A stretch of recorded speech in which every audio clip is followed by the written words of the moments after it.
Hollywood, 1953. Radio was still king, and one Tuesday night in February would change everything. When Marilyn Monroe walked into NBC's studio for the Martin and Lewis show on February 24th, nobody knew they were witnessing the beginning of Hollywood's most buried secret.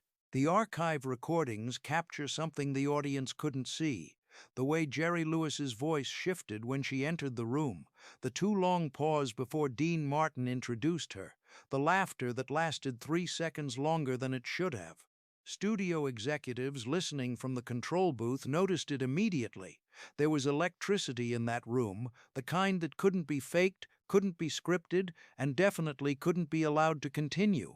Because Jerry Lewis was married, Marilyn Monroe was America's rising goddess, and what happened after that microphone clicked off would remain hidden for nearly 60 years. But the tape never lies, and when you listen closely to those 1953 recordings now, you can hear the exact moment two superstars became something more, something dangerous, something the world wasn't supposed to know about, something that would haunt Jerry Lewis until his deathbed confession in 2011. If you want to discover the untold secrets of Hollywood's golden age, subscribe now because this story goes deeper than anyone imagined. The Martin and Lewis Show wasn't just any radio program in early 1953. It was the comedy juggernaut of American broadcasting, pulling in over 17 million listeners every Tuesday night at 8 o'clock sharp. Dean Martin and Jerry Lewis had perfected their formula. Dean played the smooth, sophisticated straight man, while Jerry delivered manic, physical comedy that somehow translated brilliantly through audio alone. But booking Marilyn Monroe for the February 24th episode was different. She just wrapped Gentlemen Prefer Blondes, and whispers were already circulating that this film would transform her from cheesecake model into genuine movie star.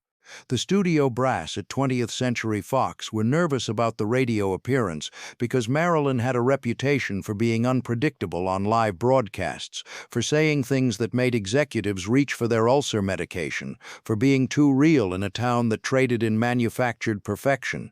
Jerry Lewis was at a peculiar crossroads that winter. He'd been married to Patty Palmer since 1944, and by 1953 they had 3 sons together.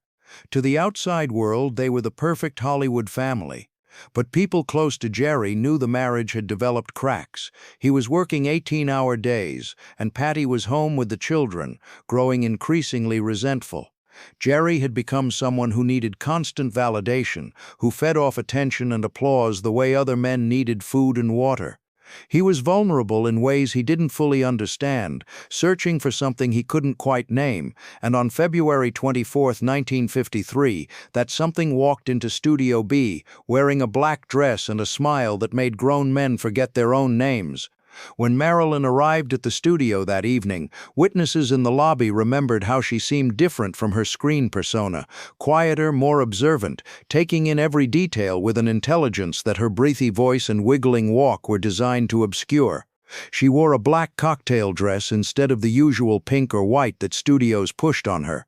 One NBC page named Robert Stein, who's still alive today, recalled that Marilyn paused in the hallway outside Studio B and took 3 deep breaths before entering, like an athlete preparing for competition.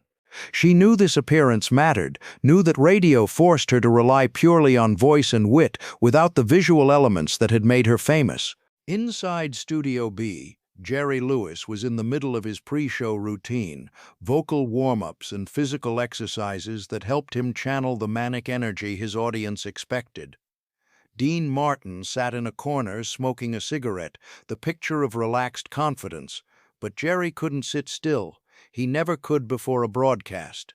When the stage manager announced that Marilyn Monroe had arrived, something shifted in the room's atmosphere.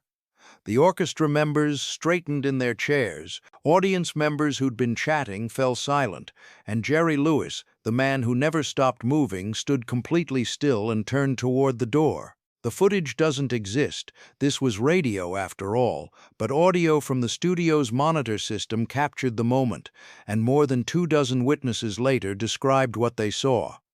Marilyn entered through the stage door, and every head in the room turned simultaneously. She had that effect on people, that quality some called star power, but which was really something more primal, more magnetic. When her eyes found Jerry Lewis, the pause that followed lasted perhaps 3 seconds, but those 3 seconds contained volumes. Jerry, who never stopped talking, who filled every silence with jokes and noise, stood completely still. Marilyn, who usually deployed her bombshell persona like armor, let her smile soften into something more genuine. Dean Martin, watching from his corner, would later tell Frank Sinatra that he knew in that instant the evening was going to be interesting, which was Dean's code word for complicated. Jerry recovered first, bounding over to Marilyn and launching into a string of jokes about how the studio should have warned him they'd booked royalty. Marilyn laughed, not her breathy, performative laugh, but a real one, and shook his hand. According to the sound engineer monitoring levels that night, a man named Dutch Vogel, whose archived interview from 1998 provides incredible detail, the physical contact lasted longer than a standard handshake. Not inappropriately long, but long enough that Dean Martin raised an eyebrow and Marilyn's drama coach Natasha Leites frowned from her position in the wings.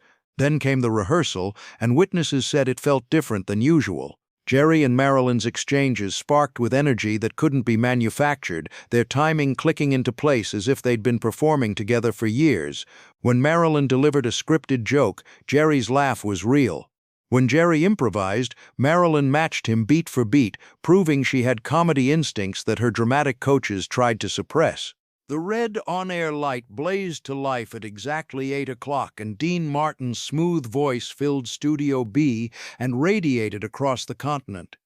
The first 15 minutes followed the established formula: Dean and Jerry's banter, a musical number, physical comedy that Jerry described in vivid detail. Everything proceeded exactly as it had for hundreds of previous broadcasts. But then came the moment that changed everything. Dean Martin stepped to the microphone and delivered the line. "And now, ladies and gentlemen, we have a very special guest tonight. She's blonde, she's beautiful, and she's about to light up your radio sets. Please welcome the incomparable Marilyn Monroe." The studio audience erupted. Marilyn walked to the microphone, positioning herself between Dean and Jerry, and the archive recording captures this moment with startling clarity. Her famous breathy voice filled the studio. "Hello, everyone. Thank you so much for having me." Dean launched into the first scripted question about her recent film work, and Marilyn answered gracefully, giving the kind of charming, self-deprecating response she'd trained herself to deliver. But then Jerry Lewis spoke, and something in the script went sideways. The written line was supposed to be a simple joke about how intimidating it was to have Marilyn Monroe in the studio. Instead, Jerry improvised. "You know, Marilyn, I've been looking forward to meeting you for a long time, but now that you're here, I'm not sure whether to tell jokes or just stand here and try to remember how to breathe." The studio audience laughed. Dean chuckled, but there was something underneath the humor, something raw and honest. Marilyn paused. The recording captures this pause, a beat longer than normal, and then responded, also off script. "Well, Jerry, I've heard you're pretty good at both, so maybe try doing them at the same time." The audience roared with laughter, delighted by the quick wit from someone they'd assumed was all looks and no substance.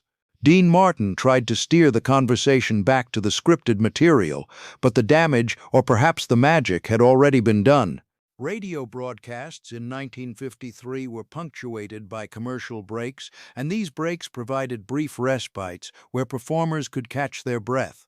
What most listeners didn't know was that studio microphones didn't always fully cut off during these breaks. Engineers needed to monitor levels, and standard procedure was to keep the microphones hot at reduced volume, recording everything that happened even during commercial time. These recordings weren't meant for broadcast, they were archived for technical purposes. But they also captured unguarded moments, private conversations, the real interactions between performers when they thought America wasn't listening. The first commercial break came about 8 minutes into the broadcast. The sponsor's message played through the studio's monitor system, and the performers had 90 seconds before they'd be back on air. In that 90-second window, captured on archive tape that wouldn't be fully reviewed until decades later, something significant happened. Marilyn's voice, much quieter than her on-air tone, can be heard saying something to Jerry. The exact words are difficult to make out, but the general consensus is that she said something like, "You're funnier in person than on screen." Jerry's response is clearer, "And you're smarter than anyone gives you credit for."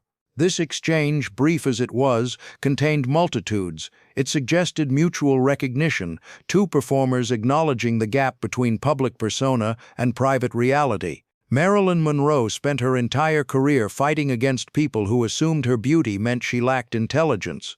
Jerry Lewis was trapped in the role of comedy clown, his more serious aspirations dismissed by an industry that wanted him to keep making faces and falling down. In that commercial break, they saw each other, really saw each other in a way that rarely happened in Hollywood's carefully constructed world. The recording also captures Dean Martin clearing his throat, a subtle signal that he'd noticed the connection forming between his comedy partner and their guest. Dean was nobody's fool. He'd seen Jerry develop crushes before, but this felt different. This had weight. When the show came back from commercial, the energy had shifted. The scripted material continued, but underneath the professional performance, something else was building. Audio analysts who've studied the recording point to subtle changes in vocal patterns, Jerry's voice getting slightly higher when he addressed Marilyn directly, Marilyn's breathing becoming less controlled between her lines, both of them speaking faster than the script's timing suggested. These are markers of excitement, of nervousness, of two people becoming aware of each other in ways that transcend professional interaction. Standard procedure was to feature guest stars for one segment, roughly 7 to 8 minutes. Marilyn Monroe had been booked for a single segment, a brief interview to promote Gentlemen Prefer Blondes. But as the clock ticked past the planned transition point, nobody called time. The segment that should have ended at 8:18 stretched to 8:22, then 8. In the control booth, producer Hal Cantor looked at his watch, looked at the studio floor where Jerry and Marilyn were still talking and laughing, and made a decision that violated every rule of live radio. He let it run. The conversation had moved beyond scripted questions into genuine territory. Jerry asked Marilyn about her approach to comedy, a question no interviewer had bothered with because they assumed she wasn't a comic actress, just a sexy one. Marilyn's answer was thoughtful, articulate, revealing training and consideration that most people never credited her with. She talked about timing, about the difference between being funny and being the joke, about how challenging it was to make comedy look effortless. Jerry, who'd spent his entire career studying comedy as if it were physics, responded with real engagement, sharing his own theories about rhythm and surprise and the mathematics of laughter. For those few minutes, they weren't Jerry Lewis, the comedy clown, and Marilyn Monroe, the sex symbol. They were two serious performers discussing their craft with mutual respect and growing fascination. Dean Martin tried several times to redirect the conversation back to the script, but his interjections landed awkwardly, unable to break the spell that had formed. The studio audience seemed to sense something unusual was happening, and their laughter took on a different quality, still genuine, but tinged with the discomfort people feel when witnessing intimacy they're not quite supposed to see. Finally, at 8:27, a full 9 minutes past the planned transition, Hal Cantor gave the signal to wrap it up. The orchestra launched into a transitional sting, and the show cut to its second commercial. The Martin and Lewis show concluded at 8:30 p.m. Pacific Time, exactly on schedule despite the extended Marilyn segment. When the on-air light finally went dark and the audience filed out, the standard post-show routine should have begun. But that's not what happened on February 24, 1953. Jerry Lewis, who usually rushed through post-show obligations to get home to his family, lingered. He approached Marilyn as she was gathering her things, as Natasha Lytes stood nearby with a look that could freeze vodka, and he asked if she'd like a tour of the NBC facilities. The way Jerry asked, the intensity in his voice, made it clear this wasn't standard Hollywood protocol. Marilyn said yes. Natasha objected, reminding Marilyn they had a dinner appointment, but Marilyn waved her off. "We'll just be a few minutes," she said, and Jerry Lewis led her out of Studio B. What happened during that tour has been the subject of speculation for 70 years. No recordings exist, no photographs were taken. The security guard told his grandson in the 1990s that Jerry and Marilyn had walked past him around 9:15 p.m., deep in conversation, heading toward the parking structure. A script supervisor claimed she saw them in the second-floor hallway, standing close together near a window, talking so intently they didn't notice her walk by. The night janitor said he'd been cleaning around 10 p.m. when he heard laughter coming from one of the unoccupied offices, a man's laugh and a woman's laugh, intimate and unguarded. He didn't open the door, but he remembered thinking it was strange for anyone to be in the offices that late. Natasha Lytis waited in the NBC lobby for 45 minutes before Marilyn finally reappeared, her lipstick slightly smudged, her eyes bright with something that looked like excitement and fear mixed together. Jerry was not with her. According to Natasha's private journals published posthumously in 1998, Marilyn said nothing about the tour during their drive back, just stared out the window with a slight smile. When Natasha finally asked what had happened, Marilyn's response was enigmatic: "I met someone who understands." That was all she would say.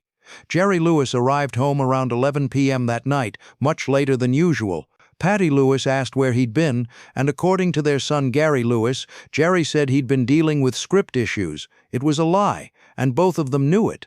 For decades, the February 24, 1953 broadcast existed only in memories and in NBC's physical archives. In 2009, as part of a digitization project funded by the Library of Congress, audio engineers began converting these old recordings to digital formats. And that's when they discovered something unexpected: the commercial break conversations. The engineer leading the project, Dr. Sarah Mitchell, initially thought the quiet voices during breaks were just crosstalk. But when she isolated and amplified those sections, she realized she was hearing the unguarded conversations of the performers, captured by microphones that were supposed to be muted but weren't. Dr. Mitchell compiled a report on her findings, noting the unusual length of the Marilyn segment, the tonal shifts in Jerry Lewis's voice patterns, and what she termed parasocial intimacy markers in their exchanges. Her report was academic, but the implications were clear. Something significant happened in Studio B that night. Additional evidence emerged over the years. Robert Stein, the former NBC page, appeared on a local Los Angeles television program in 1987 and mentioned he'd been working that night. He described Marilyn's black dress, Jerry's unusual nervousness, the way the studio felt charged.